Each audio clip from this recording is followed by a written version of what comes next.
Okay, I'm a day out of surgery. Yesterday I had my extrals became my enterals yesterday.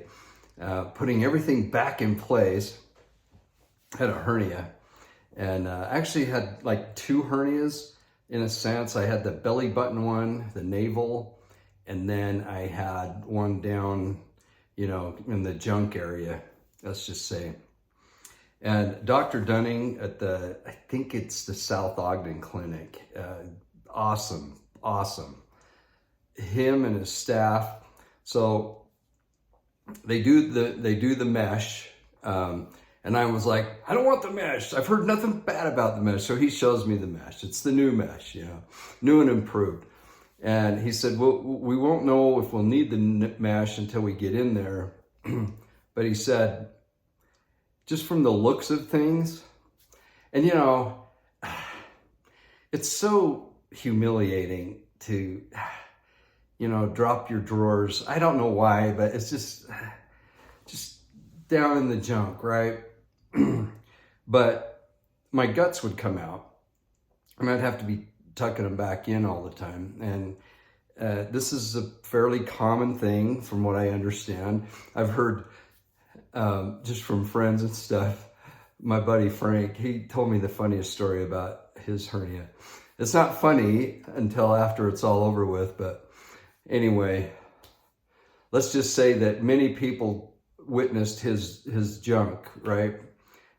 From both genders. And I know there's multiple genders now, but let's just stick to the two. So these things can be kind of comical. But the surgery was amazing. I'm not, I don't give medical advice on here, so nothing I say. Do not do anything I say. But I pounded the Cardio Miracle before, a few days before, by pound it. I would have a minimum of 2, but usually 3 a day. And then I've been, taking it afterwards. For me, I really feel like it's helped. Now, it's interesting the questions they ask you, and I mentioned this before, the surgery, is that, well, do you take this supplement, and fish oil and all this? And I was like, no, not now. And I won't, but I didn't mention this. And because I don't know, I've had experience with it before with surgery, and it's awesome.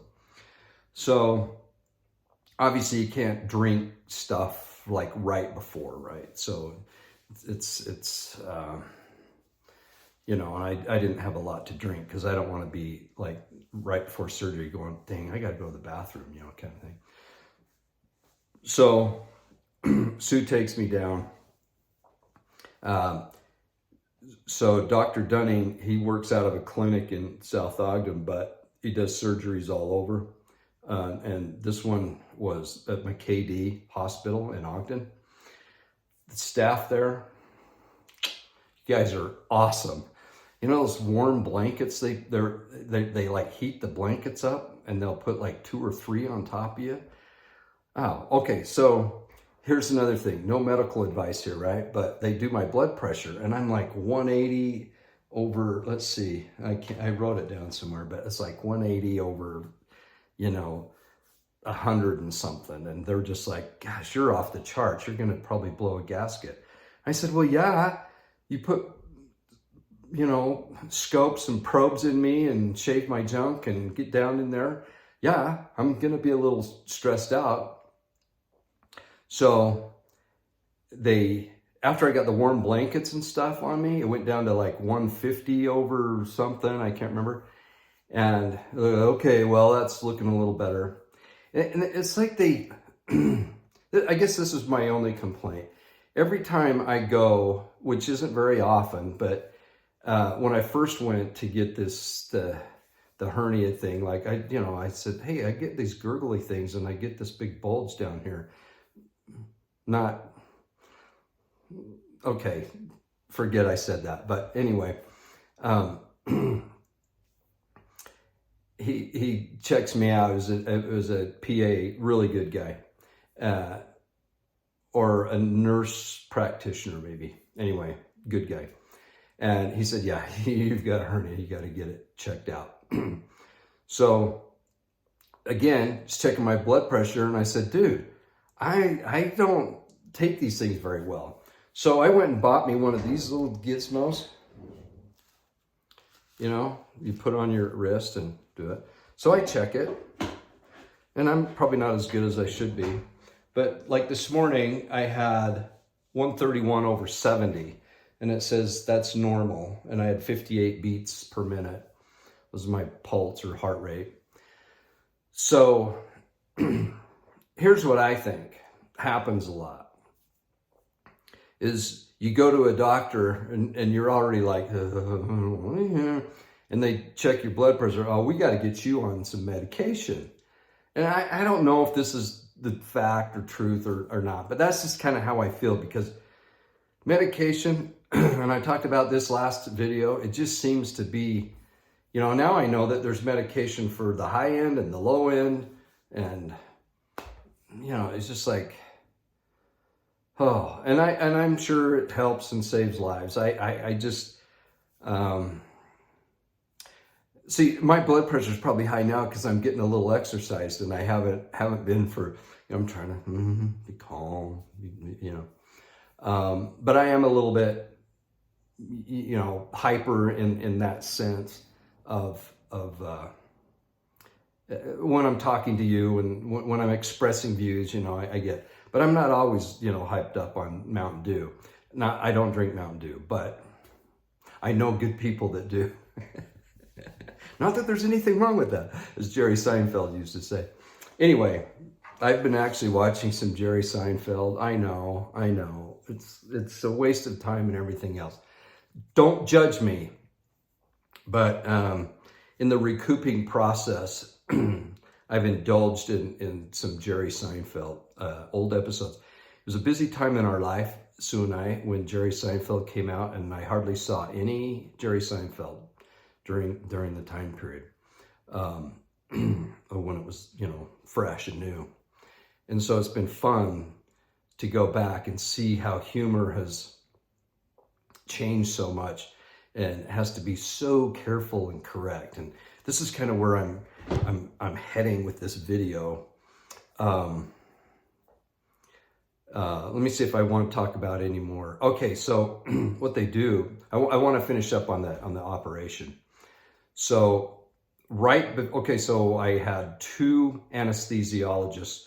Like one was the main one, and then they had another one, and gosh, just nice guys. The doctor, Dr. Dunning, actually had a camo cap on for surgery, and it wasn't, you know, like just, you know, the kind of cheap camo like I might have. Actually, I have some expensive camo too, but but it was like Sitka or Kuyu camo cap, you know. And I know his brother has a YouTube channel where he talks about guns and things like that. So I'm pretty sure they're into hunting and shooting and all that. But anyway, I complimented him on it, and he goes, thanks. Very focused that day. He was not like Mr. Personality, which I like in a surgeon. You know, you don't want some guy going, hey, you know. He was very focused and very matter of fact. I don't even remember seeing him other than just briefly right before. So I'm saying, yeah, I'm not allergic. You know, they ask you stuff all the time, or several times. I'm not allergic to anything. But right before they're going to put me out, I just think to myself, you know, there's times when I've had a lot of surgeries, unfortunately, and most of them have been a result of an accident. You know, blowing out knees, or, you know, the one a couple of years ago was my lower leg / ankle, and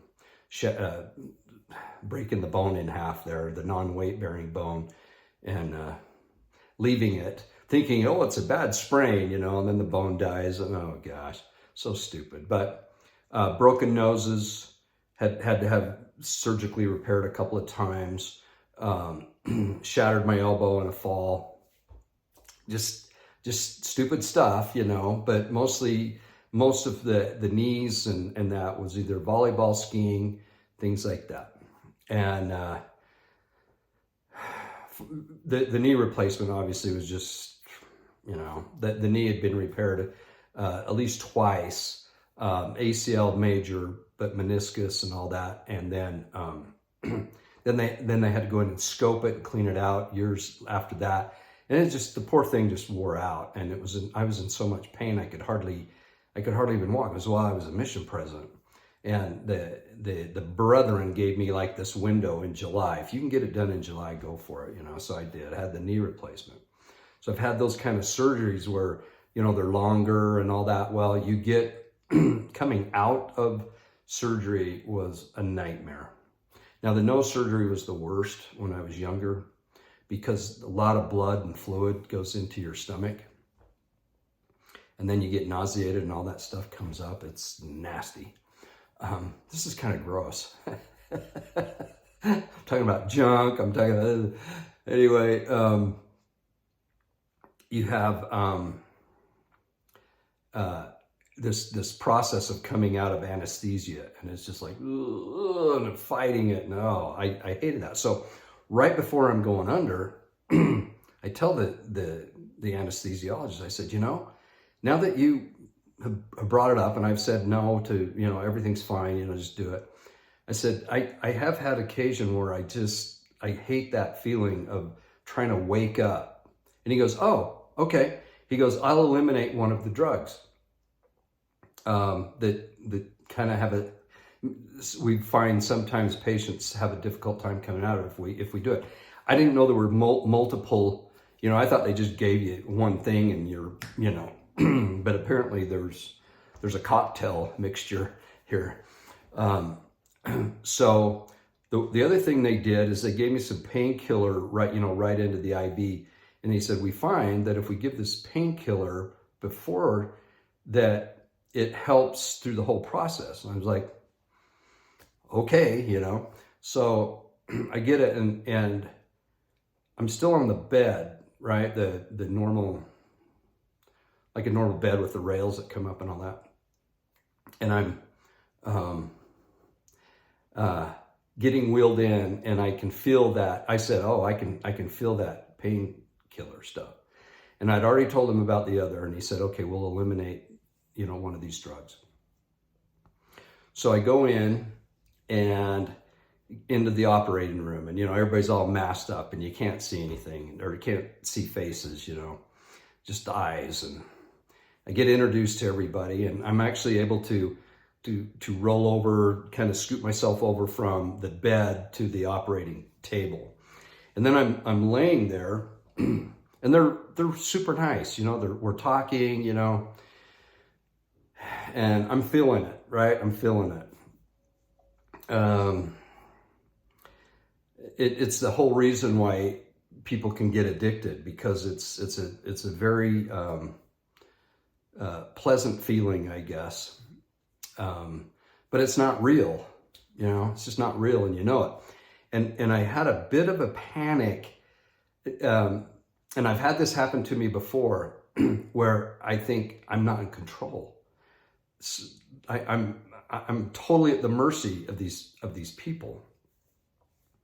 Well, all this is going on. So I lay on the table, and then they have these extensions, so I'm laying flat on my back with these arm extension, you know, like this, and they're hooking up IVs and stuff.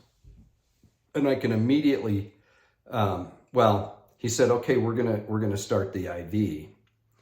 And I remember saying something like, well, I'm out of here, or I'm leaving you, or something like that, you know. And I could hear a few chuckles, and then I was gone. The next thing I know, I'm waking up, and it's pleasant. It's a wake up. It's like, wow, this actually is really, I'm not groggy. I'm not like, you know, just fighting, trying to wake up. I wasn't like that at all. It was just, oh, I'm awake, you know? And I remember And I bet you guys have some funny stories if you've had surgery, but you know how your inhibitions are like gone, you know? So this cute young nurse is helping me, saying, hey, you know, welcome back, you know, and all this kind of stuff. And I said, oh, you have such beautiful eyebrows. I'm like, oh my. I said, I don't have any eyebrows, so I notice these kind of things. And then I just immediately thought in my head, just shut up, Palmer, shut up. You're gonna say something really stupid. You already have, so just shut up. So I did, but it just came out, you know. Not that I was hitting on her, but it was like this stupid, you know, dirty old man looking at this young nurse going, oh, you have such beautiful eyebrows. Like, that wouldn't be something that would normally come out of my mouth. But the funny thing is I recognized it enough to go, you know, have this inner conversation with myself, like, just shut up, just shut up. So I did. And at least I think I did. I don't think I had any other weird outbursts, but, you know, probably a little over, like, oh, thank you, you guys are awesome, you know, probably a little too much of that maybe.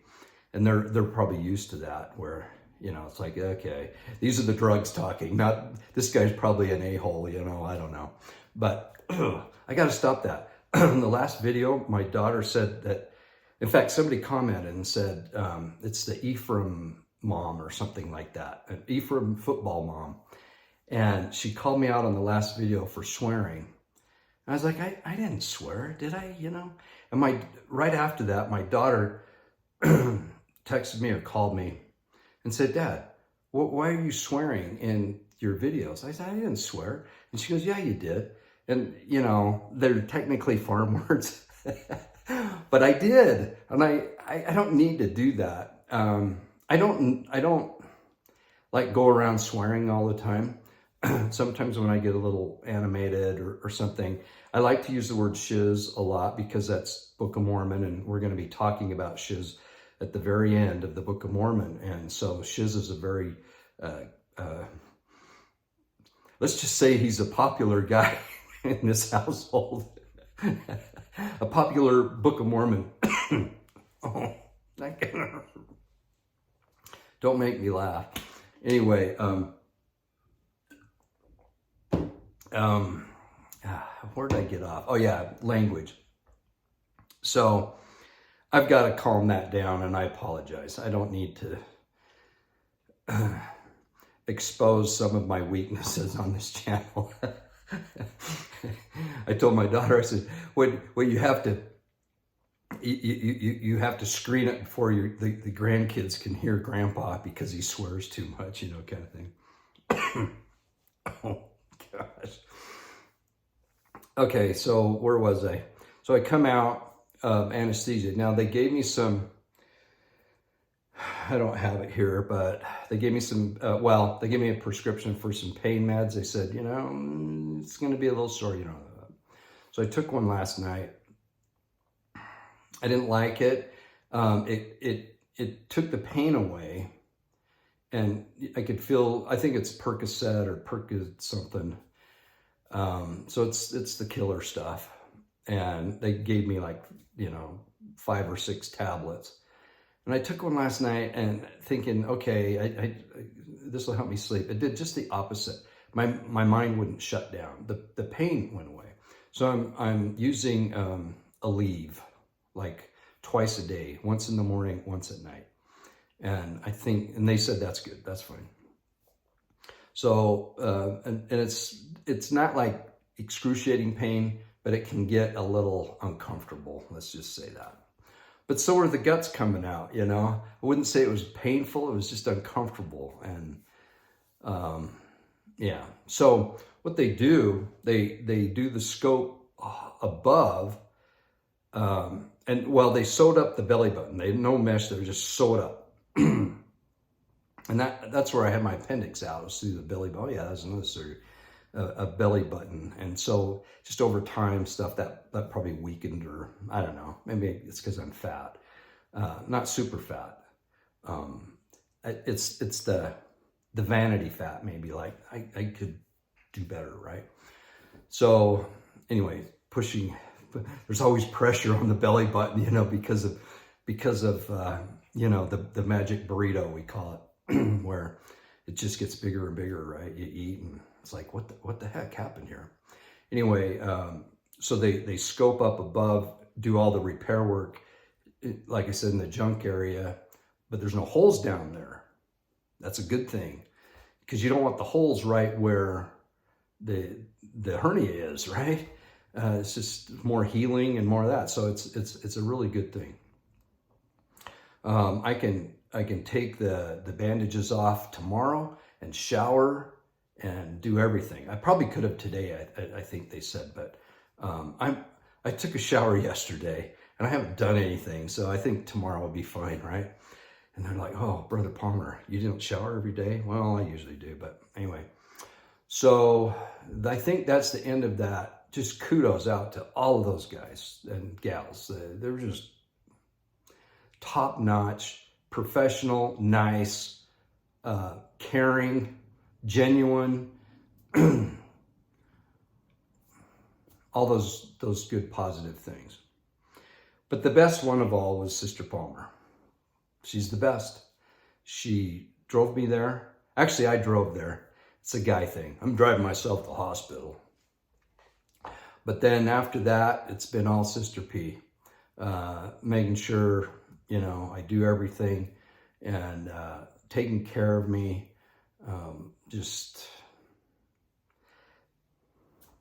She's the best. I have the best.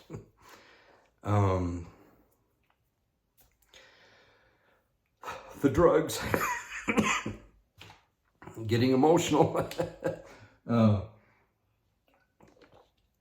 No, she's awesome. So I think I'm done with the pain pills, other than the Aleve, and hopefully, I actually feel pretty mentally clear. Maybe not 100%, but close, right? And I'm looking forward to not, rushing into lifting and doing, but walking is a good thing, and I love to walk or hike. I won't do anything too crazy, but yeah, just to kind of get the blood flowing back and everything. So looking forward to that. So that was my story about the hernia operation, outpatient. I think we went in, we were supposed to be there at 7:45. I can't remember exactly when we got home, but I think it was 2 or 3 in the afternoon, maybe. And they got started a little late. I think I was supposed to go in about 9, just after 9 for surgery, but it was probably 9:45 by the time I was in the operating room, roughly. And then you got a couple hours, an hour here and then an hour in the main recovery room, and then an hour in your room, when you're laying in your bed. Oh, and they took my blood pressure before I'm leaving. I think I might have mentioned this already. And it was normal, it was 130 something over something. And they said, oh, your blood pressure's great. I was like, thumbs up. And then this morning, I think I told you, 131 over 70. So I don't know. I think the blood pressure's kind of a gimmick. Okay, so here's what I want to get into. A couple of different things. I know I get negative. I do. And it might not be exactly in my nature, but just from all the experiences we've had in the church, particularly while we were on our mission and when I was a stake president for 9 years, you have experiences that a lot of people don't get. And especially being a mission president in the Salt Lake Valley, Salt Lake City West mission. You're inundated with so much, and over 3 years of different, just eye-opening exposure to both the kind of the corporate side versus the ecclesiastical or key holding side, if you will. And you really get to see a difference. Now look, I'm not right on everything. I might not be right on hardly anything. I'm just telling you my personal experience. So I get it if there's disagreements, but just know that I do have some basis on this. Now, here's where I want to go with this. Last October conference, Elder Suarez gave a talk on kind of racism. And I thought it was actually a pretty good talk, very general, but, and he didn't get into, sorry, he didn't get into specifics as far as skin color and this or that. At least I don't remember that. I do have his talk and I went over it. I just want to read a couple of things. I love this one. There is a tale, so I'm quoting from his talk. There is a tale of a certain Jewish rabbi who was enjoying the sunrise with two friends. He asked them, "How do you know when the night is over and the new day has begun?" One of them replied, "When you can look into the east and can distinguish a sheep from a goat." Then the other responded, "When you can look into the horizon and distinguish an olive tree from a fig tree." Those sound like pretty good answers to me, you know. But then here's what the sage said. They then turned to the wise rabbi and asked him the same question. After long reflection, he replied, "When you can look into the east and see the face of a woman or the face of a man and can say, 'She is my sister, he is my brother.'" That is beautiful. And I think it's not by mistake and not by chance that he was quoting a rabbi, right? And kind of tying in, we're seeing a lot of this, you know, the wedding feast and Jewish, you know, Elder Bednar has brought these things together, and we're connecting more of the Jewish roots and the Christian roots, and we're blending them as the time of the Gentile is blending in with the time of the Jew, and we're going to study this a lot in First Nephi. This is going to be so good. I'm excited to talk a lot about this. So I thought that was beautiful. Now I do want to read one other thing that this is another quote from Elder Suarez talk in conference. As foretold, so I'm quoting now, as foretold by the prophets, we are living in the perilous days leading up to the second coming of the Savior. You know, those things pop out to us as watchers. I always like the name watchers because it triggers some people, because in the Old Testament, and I'm reading slowly reading and sometimes listening, because I have it on audio too, but Michael B. Rush's book on the book of Enoch. And the watchers are the bad guys, right? And I knew that when I picked out that name. I thought, oh, this will trigger some people saying, you know, Watcher Palmer. They'll associate me with and it's happened a few times where people have referenced, oh, you're one of those, you know, in Genesis, one of the watchers, you know. And we'll talk about that in just a little bit. But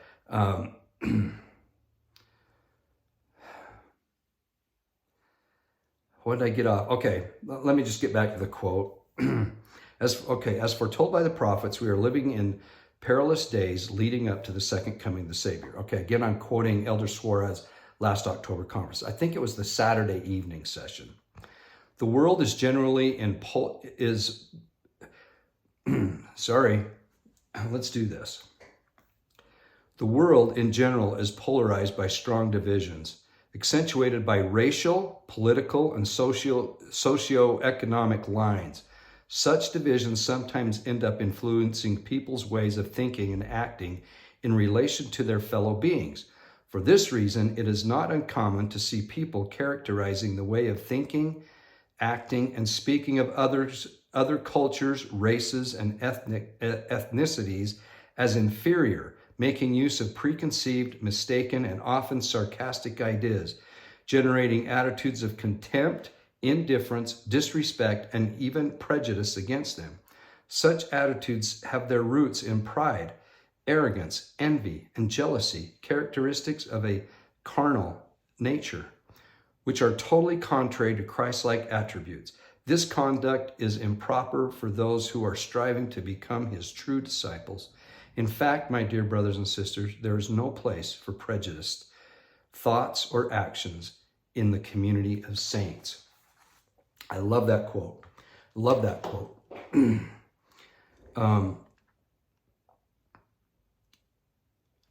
Here, right, previously you're quoting a Jewish rabbi, and then he goes into this, and you see the hatred throughout this country, where you have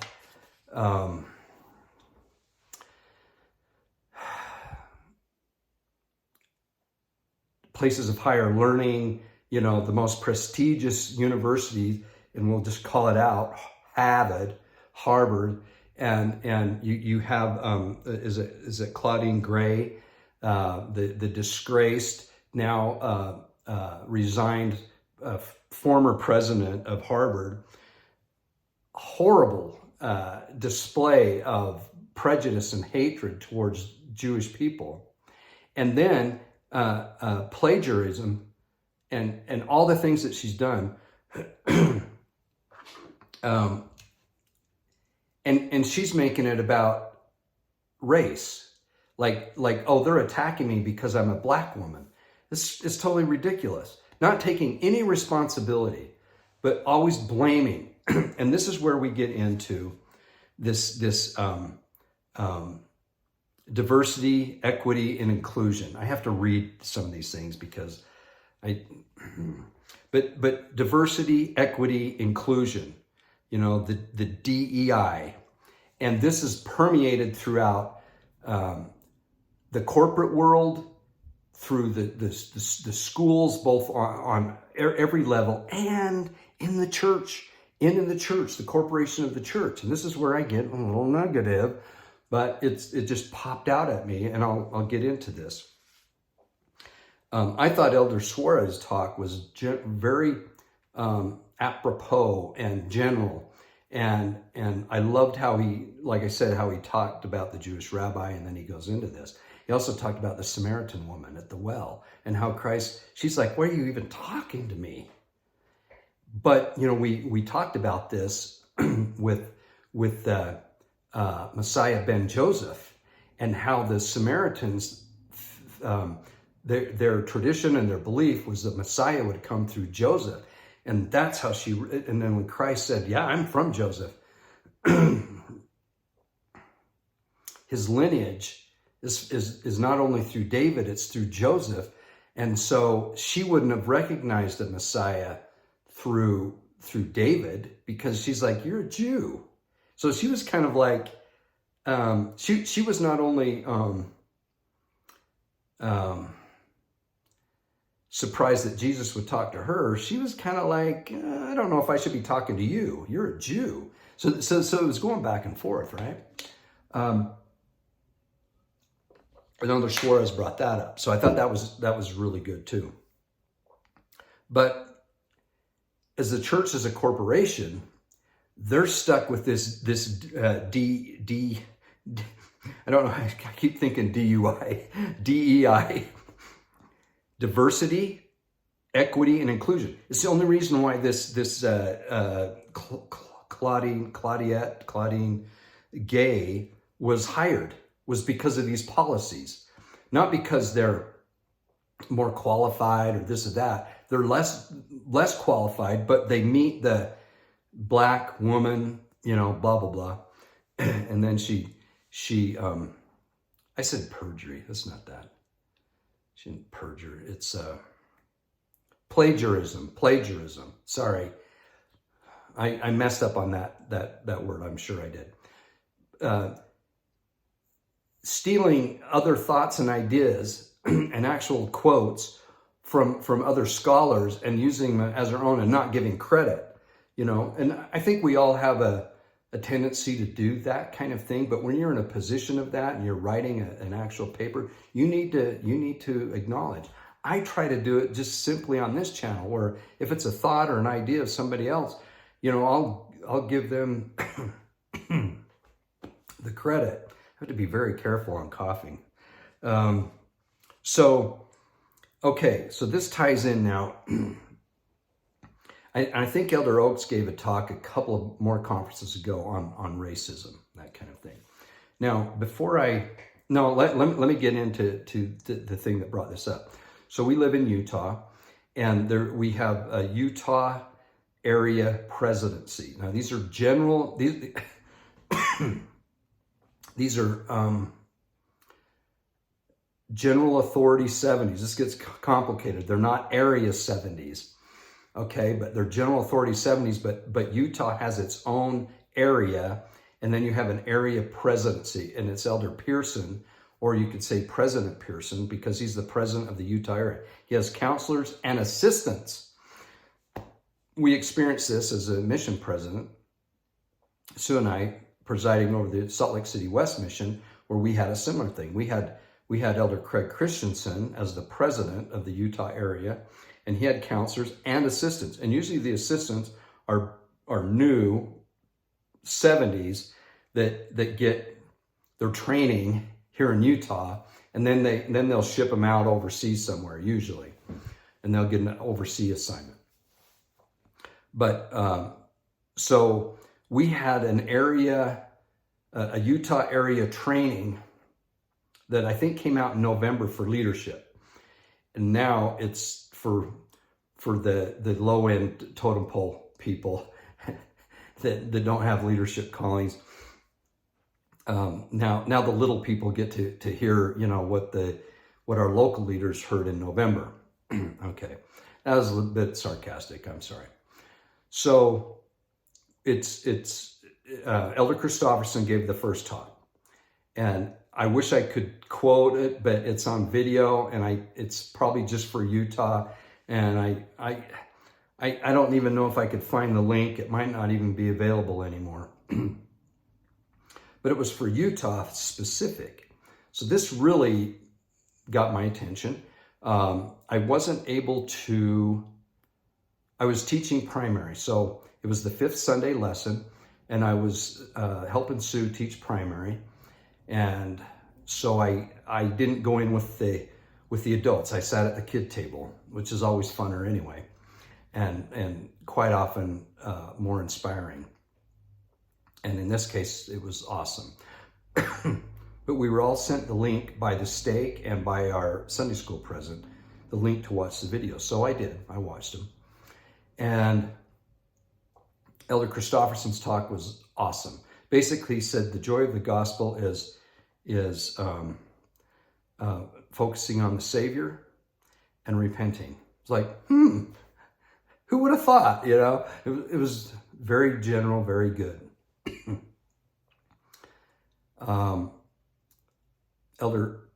President Pearson's talk, and I've met him a few times when I was a mission president. Nice man, but very methodical. So his approach was more of a PowerPoint kind of thing. First you do this, you get to church on time, and you do this and you do this and check this, and then you will have joy in your Sunday worship. That didn't really float my boat, but so what? It's fine. And then there was a talk on, I can't remember, but so one of the assistants, he's a new general authority, 70, Elder Christophe G. Gerard Carrier. He's originally from France. And I'm sure, given the assignment, and he talked about racism, and he called it out. And he got so specific about it, it's racism towards, either black or brown skin and different language people. And I thought, okay, this bothers me a bit. Because this is for the Utah area. Now, this is my experience. So we presided over the Salt Lake City West Mission. Now, the West Mission includes West Valley, Granger, Kearns, Magna, parts of West Jordan, all the way out Twilla, Grantsville, clear down to Vernon and Dugway, that way to the south, and then further west to Wendover, Ibapaw, Montello, all that area. But in the city part, Salt Lake Valley part, it's the most diverse area in Utah. We had we had 29 Spanish units. Most of those were wards, some were branches. We had Portuguese ward. We had Marshallese, first a branch and then made into a ward. We had ASL, American Sign Language, sister missionaries. In fact, Sue and I got to go to a sealing the day before my surgery, so not yesterday, the day before, at the Jordan River Temple, of one of our wonderful sister missionaries who met a young man. She was ASL, and she met a young man in a ward, the ASL ward. They fell in love, they got married, they had kids, but they got sealed 2 days ago and invited us. They're living in Wyoming. It was the coolest thing. In fact, I just got goosebumps because there's only one sealer in the whole world that's deaf and signs. And they made arrangements for him to be there. And so that's why they had to come from Wyoming all here, because they had totally deaf people. And I say deaf, you're supposed to say non-hearing or something. Just go with me, okay? I'm 66. So we get in there, and the sealer was amazing. And I actually knew him. He was the bishop of the ward where this one of our sister missionaries met this guy. And I'd met this bishop, amazing guy. Now he's a sealer. The only one that does ASL and is deaf. So he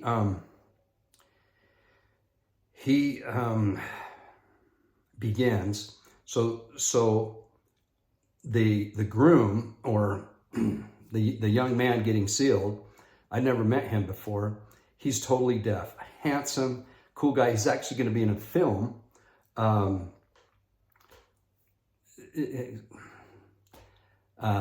What's his name? Matt Damon, I think is in it. But they're athletes. They're a track team, and they're all deaf. And he's in this film. This kid is. So he has longer hair for the film, and he's just a handsome kid. But he's totally deaf. Signs, has been deaf from birth. So he's lived in a totally different world than the hearing, right? So they're there. They have 2 children. We get to witness this sealing, and it's amazing because the sealer speaks, and then the interpreter, for us that can't sign or don't sign, is a woman, and she's doing the sealing. So it's as if a man and a woman is doing the sealing. It was powerful for me, because I'm hearing it through a woman's voice. I'm hearing a woman perform the sealing. Okay. Well, the couple sealed together. Then they bring in the 2 just cutest kids, and they bring those kids in, and they put their hands on there, and then they're sealed, and you hear the promises of Abraham, Isaac, and Jacob, and all this. It's just tears. Awesome. We hug, and you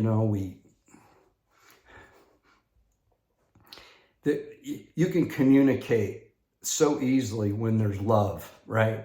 It just happens, and there's the hugging, there's this and that, and you can just see countenances, right, and feel them. So it was a great experience.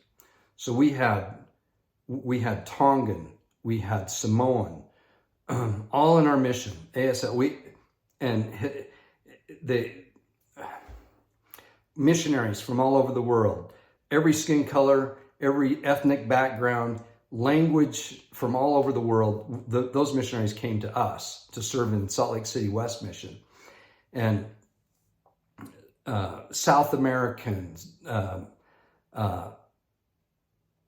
African, Asian, European, just blending all together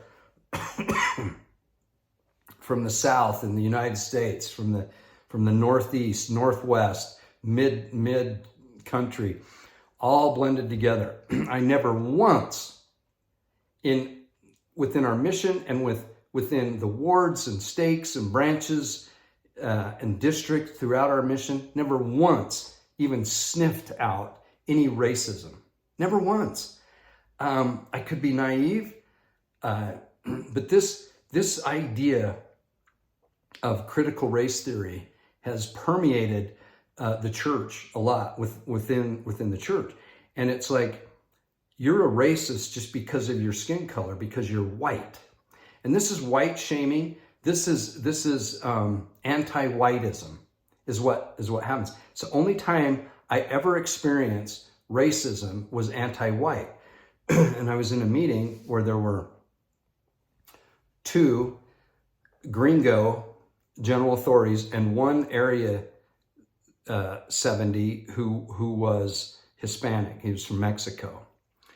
And this was a meeting within our mission. I was the mission president, so I was invited with all of our Hispanic wards and branches, so 29 of them. And we met in one building. It was the bishops and ward mission leaders, I think. And then the 70s and all that.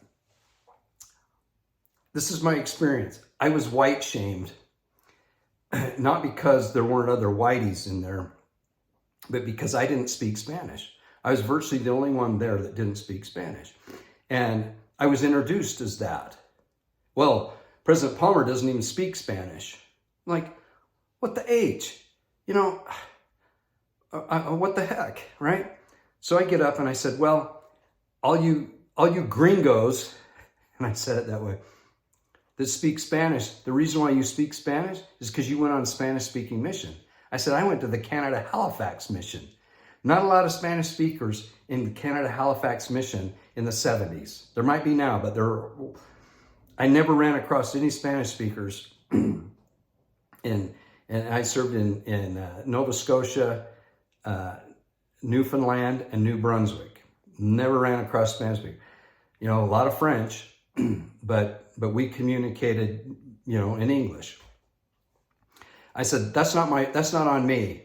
And I said, I didn't pick, I got kind of exercise. I was saying this from the pulpit of this meeting because I was asked to speak after being introduced as the non-English speaking. And I said, I can't help my background.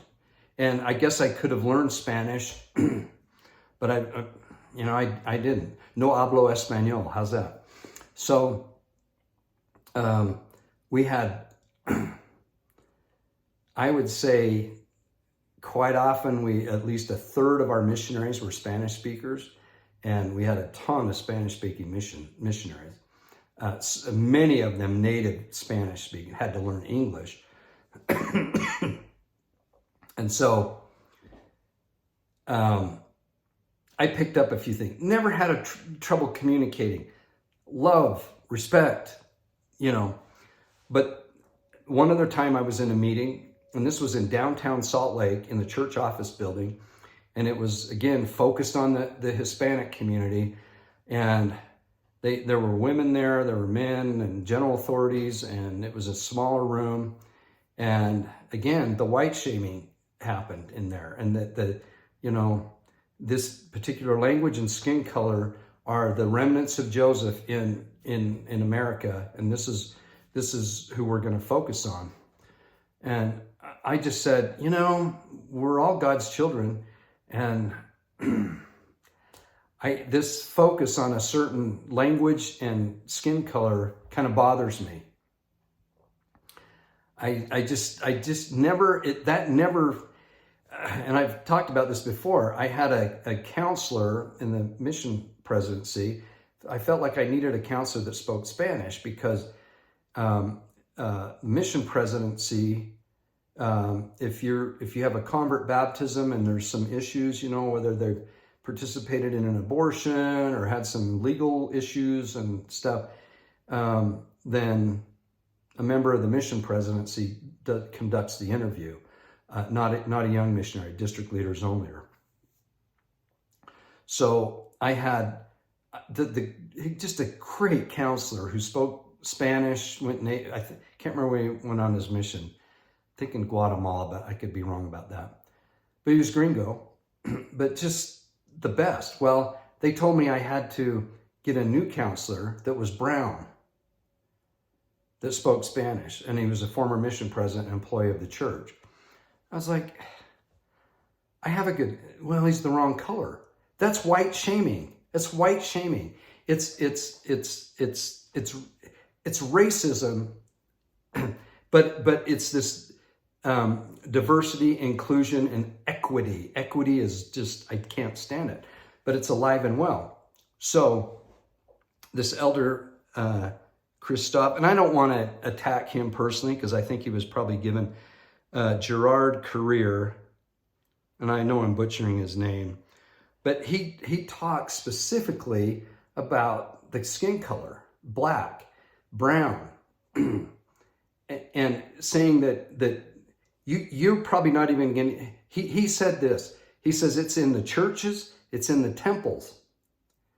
This racism. I'm like, serious? I've never experienced it. We, as like I say, as a mission president, we went to the Jordan River Temple till they closed it for renovation. Then we went to Bountiful. We went to Salt Lake Temple. We went to the Oquirrh Mountain Temple. All through our mission, I never experienced that. In all the wards and branches and the places we went to, meetings throughout the mission, every nationality you could imagine. West Valley and that region is a real melting pot. Never experienced any of that other than the ones I shared about, you're too white and you can't speak Spanish. Other than that, I never experienced anything. Never saw elders and sisters treating each other in a racial sense. I mean, they didn't get along, but it's personality sometimes, and that's just life. So I never experienced it.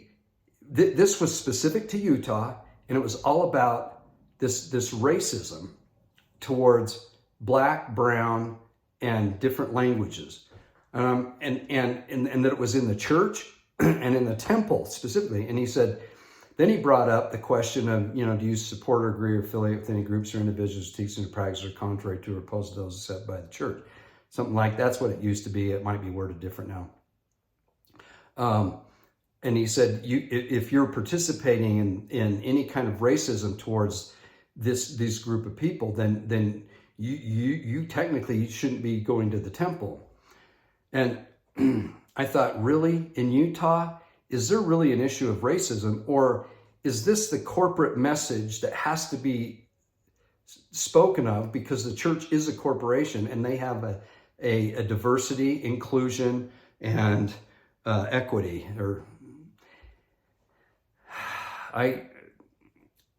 The talk felt totally corporate to me, and it really it just, and maybe I'm oversensitive with it, I don't know, but it bothered me. It bothered me enough for me to do a video on this.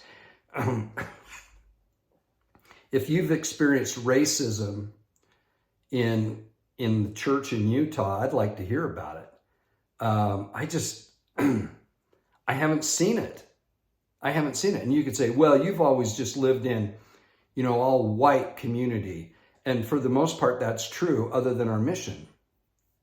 And for 3 years, immersed, not like coming to visit once in a while. We were immersed for 3 years in the core of the most diverse part of Utah and never once experienced anything like anything. And there were, so I don't know. It bothered me. And anytime we have this forced thing, you can feel it. And this talk felt forced. And again, I'm not attacking him personally, my guess is he was assigned because he's technically a foreigner. So those guys are the ones that can get away with it. But why are we doing this? It feels forced. It's like in the schools, it's more important to teach critical race theory and this diversity, equity, and inclusion than it is reading and writing and arithmetic, right? Or history. We're going to teach this other stuff. And then that's when the alphabet soup gets in there and all this stuff. It's ridiculous and it's fake, it's phony, and it just doesn't feel right. These continued talks on racism, and it just doesn't, you know what, we should be teaching the gospel and doctrine of Christ. And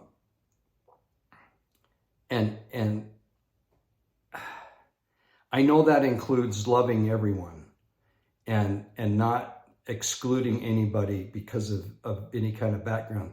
But that includes us whiteys. I would say middle-aged white men are probably looked down upon and portrayed as the biggest idiots in the world, in movie, in TV, in YouTube, social media. It's always the European,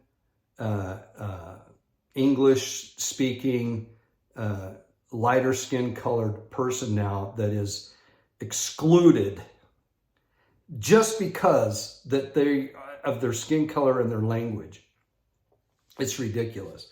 My experience is in Utah is that there's this feeling within the church that we have to go overboard to show that we're not racist.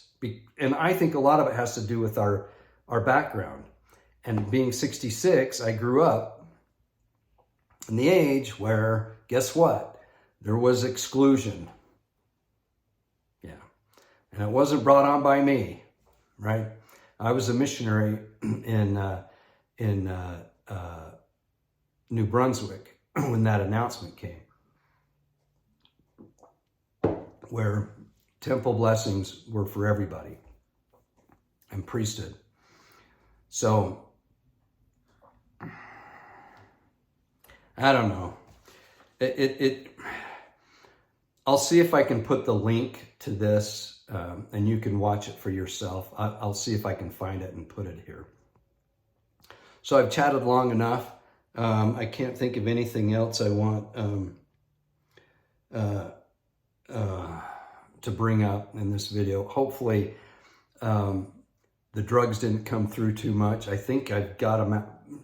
I know it takes a few days to get out of your system, but I feel pretty dang good. And my gut feels pretty good. So with that, God bless. Thank you. Many of you have reached out and because I mentioned it. You know, you wonder, why do I mention that I'm going in for surgery? I don't know. It's like you're part of my life and I'm part of your life, and, you know, we share things. There's a gentleman that shared an email with me on the half-hour silence, and it is awesome. And I'm going to reach out to him. I just haven't had a chance. Well, I've had a chance. I just haven't done it yet. But really cool essay that he's done on the half-hour silence. And basically, I think we're in agreement. And the half-hour silence has to do with between the opening of the first or the seventh seal and when Jesus comes. That's the half-hour silence. And there's a lot of stuff that goes on in that half hour. But that silence is just that Jesus, the seal is open, but Jesus isn't here yet. I feel very confident that we're in the seventh seal. And why I said that, I don't know, because that'll create some controversy. But I'm open-minded. I'm reading Michael B. Rush's book. My son gave it to me. I'm at odds with a lot of what he says, but he's a good man. And he studies and he learns and he exposes some things. And I'm gonna do that. I know I've brought up some issues with Jonathan Neville and Meldrum, I can't think of his first name. Anyway, good guys. I just disagree with them on so many things. And it's okay. It's okay. It's totally fine. So we're just going to move forward. We're going to keep the faith. We're going to stay in the good ship Zion. We're not going to be excluding anybody who has a desire to worship the God of Israel through his son, Jesus Christ, repent of our sins daily, weekly, by the minute. And we're going to look so forward to the coming of the Savior. And we're going to create as much as we can Zion within our home, within our wards, branches, stakes, by being decent people, right? By being decent people. So God bless. We'll talk to you soon. Bye.